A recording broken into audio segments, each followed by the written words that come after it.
Assalamualaikum Buya. Assalamualaikum warahmatullahi wabarakatuh. Saya hamba Allah mau bertanya.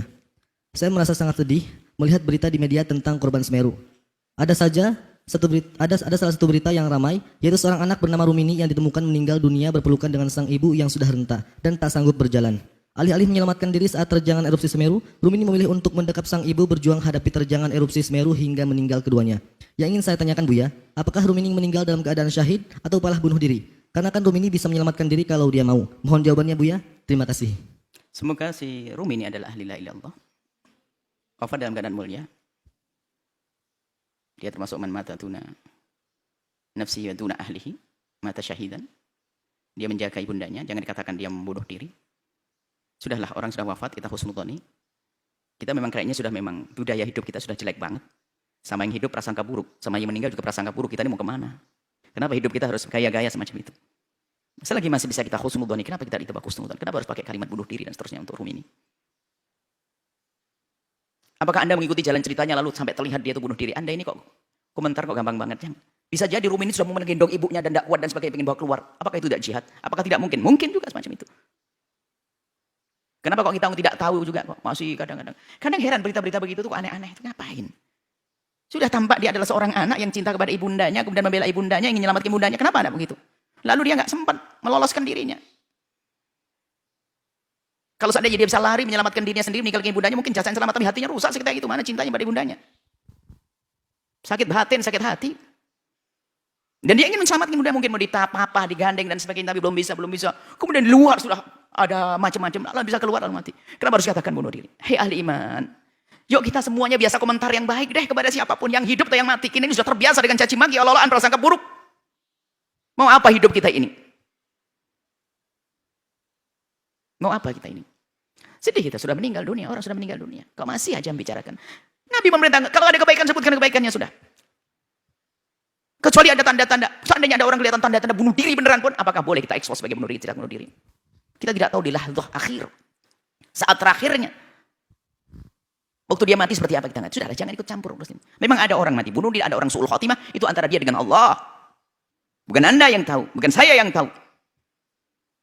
1000 mimpi yang mengatakan orang itu su'ul khotimah, nggak boleh kita mengatakan su'ul khotimah. Itu pribadi. Ada orang tampak senyum, bisa jadi itu ahli husnul khotimah.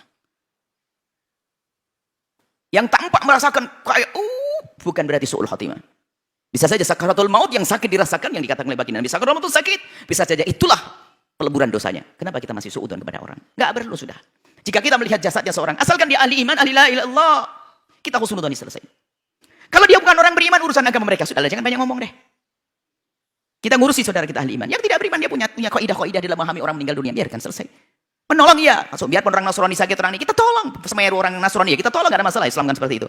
Cuma untuk menilai seseorang husnul khotimah, kemudian sampai bunuh diri, itu adalah hati-hati. Bahkan jika ada orang terlihat di mata kita, dia bunuh diri. Kan dalam Islam kita dikatakan sebagai ahli Allah, dikubur tempatnya kaum muslimin. Kita tidak hanya zahirnya saja, hakikat yang kita serahkan kepada Allah. Bisa saja di lahdzah akhir dia menyesal. Menyesal kemudian setelah itu dia kembali. Mungkin, semuanya mungkin. Sudahlah, pokoknya yang kami rindukan adalah, yuk kita jangan biasa komentar tidak baik tentang orang lain. Kalau komentar jelek, diri kita sendiri di hadapan kita, di saat kita di kamar sendiri itu loh. Ngadep pada Allah, ya Allah aku jelek begini loh, ya Allah mulutku. Ini tanganku sering komentar gak benar itu saja. Sudah, jangan ke orang-orang, apalagi sudah meninggal dunia. Bagaimana minta maafnya Anda kalau salah? Ini bahasa cinta kami kepada Anda. Kita ingin indah kepada sesama yang masih hidup. Kalau sudah tidak indah dengan yang hidup, lihat sampai yang meninggal pun kan kita bawa-bawa. Kita bebaskan lisan kita dari caci maki. Kita bebaskan tangan kita untuk mengetik sesuatu yang menjadikan orang sakit. Mungkin si sahabat Rumi ini punya saudara, punya anak dan sebagainya. Kalau Anda katakan begini, Anda menyakiti yang hidup. Sudah suudzon kepada yang meninggal akan menyakiti yang hidup. Yuk kita tata hati kita. Kita perlu damai. Kita perlu damai. Hati yang indah. Prasangka buruk dengan sesama. Tolong menolong dalam kebaikan ya. Menjaga lisan kita dan seterusnya. Ini saja yang pernah punya kalimat-kalimat yang tidak baik. Minta maaf kepada Allah. Istighfar. Dan istighfar untuk Rumini dan seterusnya.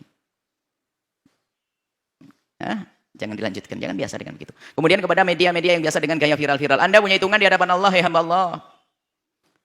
Jadilah membawa viral sesuatu yang bermanfaat, jangan sesuatu yang tidak baik. Ada hitungannya di hadapan Allah. Kalau Anda cerdas, hebat, Anda akan membuat sesuatu yang viral, yang bermanfaat, maka itu adalah amal yang terus mengalir pahalanya bagi Anda. Jadilah orang cerdas, jangan menyebarkan sesuatu yang viral, lalu itu adalah musibah buat Anda, itu kebodohan.